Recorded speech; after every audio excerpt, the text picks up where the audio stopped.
സ്ഥാനാർത്ഥി പട്ടിക പുറത്തു വന്നതിന് മുൻപ് തന്നെ തിരുവനന്തപുരം കോർപ്പറേഷനിൽ തമ്മിൽത്തല്ല് തുടങ്ങിയിരിക്കുന്നു. ബി.ജെ.പി. ശക്തി കേന്ദ്രമായ നേമത്ത് സ്ഥാനാർത്ഥി നിർണയത്തെ ചൊല്ലിയുള്ള ഭിന്നതയിൽ BJP. Nemam area president M Jayakumar രാജിവെച്ചു. കഴിഞ്ഞ 43 വർഷമായി സംഘടനാ പ്രവർത്തനം നടത്തുന്ന തനിക്ക് പാർട്ടിയിൽ നിന്ന് നീതി ലഭിച്ചില്ലെന്നും സാമ്പത്തിക ലാഭമടക്കം നോക്കിയിട്ടാണ് സ്ഥാനാർത്ഥി നിർണയമെന്നുമാണ് ജയകുമാർ പറഞ്ഞിരിക്കുന്നത്. സത്യത്തിൽ രാജീവ് ചന്ദ്രശേഖരൻ വന്നതിന് ശേഷം പണം കൊണ്ടുള്ള കളി മാത്രമാണ് ബി.ജെ.പിയിൽ നടക്കുന്നത്. ഇത്രയും പ്രബുദ്ധമായ തിരുവനന്തപുരം പോലുള്ള കോർപ്പറേഷനിൽ പണം വാരിയെറിഞ്ഞ് വിജയിക്കാമെന്നുള്ള മോഹമാണ് ബി.ജെ.പിക്കുള്ളത്. അത് വ്യാമോഹമാണ് എന്ന് തെളിഞ്ഞതോടെയാണ് ബി.ജെ.പി. നേതാക്കൾ തന്നെ പാർട്ടി വിടാൻ തുടങ്ങിയിരിക്കുന്നത്. കോർപ്പറേഷൻ മുഴുവൻ ബി.ജെ.പിയുടെ പണത്തിന് കീഴ്പ്പെടുമെന്ന് വിചാരിച്ച് ആരായാലും ഒരു സ്ഥാനാർത്ഥി മതിയെന്ന ധാരണയാണ് ബി.ജെ.പി. നേതൃത്വത്തിന് വന്നിരിക്കുന്നത്. എന്നാൽ ബി.ജെ.പിക്ക് ഒരുപാട് പരിണിത പ്രജ്ഞരായ നേതാക്കളുള്ള നേമം വാർഡിൽ മത്സരിക്കാൻ ആ വാർഡിലുള്ള ഒരാളെ തന്നെ പരിഗണിക്കണമെന്നാണ് അവർ ആവശ്യപ്പെട്ടത്. എന്നാൽ അതിന് പകരം കഴിഞ്ഞ തവണ പൊന്നുമംഗലം വാർഡിൽ നിന്ന് വിജയിച്ച എം.ആർ. ഗോപനെ ഇത്തവണ നേമത്ത് പരിഗണിച്ചതോടെയാണ് രാജി.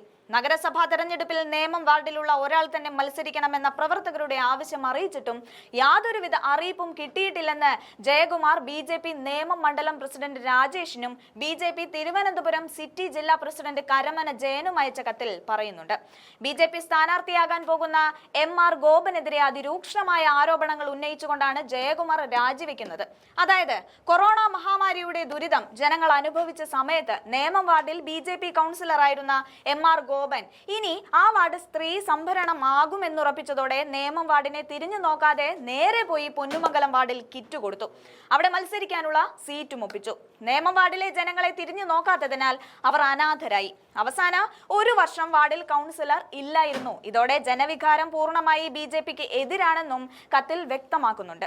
അങ്ങനെ പാർട്ടിയെ നശിപ്പിച്ച ഒരാളെ തന്നെ നേമത്തേക്ക് കൊണ്ടുവരുന്നത് അംഗീകരിക്കാൻ കഴിയില്ല എന്ന് പറഞ്ഞിരിക്കുന്നത് ബി.ജെ.പിയുടെ ഏരിയ പ്രസിഡന്റാണ്. മാത്രമല്ല 2020 നേമത്ത് വാർഡിൽ മത്സരിച്ച ബി.ജെ.പിയുടെ സ്ഥാനാർത്ഥിയെ തോൽപ്പിക്കാൻ വേണ്ടി പണിയെടുത്ത ആളാണ് എം.ആർ. ഗോപൻ എന്നും കത്തിൽ പറയുന്നുണ്ട്. അങ്ങനെ ബി.ജെ.പി. നേതൃത്വത്തിൽ ചിലർക്കുള്ള അപ്രമാദിത്വം സാധാരണ നേതാക്കളെ അടിച്ചമർത്താൻ ഉപയോഗിക്കുന്നതോടുകൂടി തിരുവനന്തപുരം ബി.ജെ.പിയിൽ അടി പൊട്ടിയിരിക്കുകയാണ്. ഇത്തവണ ഞങ്ങൾ പിടിക്കുമെന്ന് പറഞ്ഞു നടന്ന ബി.ജെ.പിക്ക് ഒരു സ്ഥാനാർത്ഥിയെ പ്രഖ്യാപിക്കാൻ പോലും ഇതുവരെ കഴിഞ്ഞിട്ടില്ല എന്ന് മാത്രമല്ല CPM-ഉമായി രഹസ്യ ധാരണയിലാണ് എന്നുള്ളത് കൊണ്ട് തന്നെ സാധാരണ പ്രവർത്തകർക്ക് വലിയ അമർഷവുമുണ്ട്. കാരണം കോൺഗ്രസിന്റെ മേയർ സ്ഥാനാർത്ഥി ശബരിനാഥൻ മത്സരിക്കുന്ന കവടിയാർ വാർഡിൽ ബി.ജെ.പി. സ്ഥാനാർത്ഥിയായി മത്സരിക്കാൻ അവരുടെ മേയർ സ്ഥാനാർത്ഥിയായ വി രാജേഷിനെ തന്നെ തീരുമാനിക്കുന്നതിന് പിന്നിൽ ബി.ജെ.പിക്ക് CPM-ൽ നിന്ന് കിട്ടിയ സഹായിക്കാം എന്ന ഉറപ്പാണ് എന്നും വ്യക്തമാക്കുകയാണ്. ജനങ്ങൾ അത് തിരിച്ചറിഞ്ഞിരിക്കുന്നു.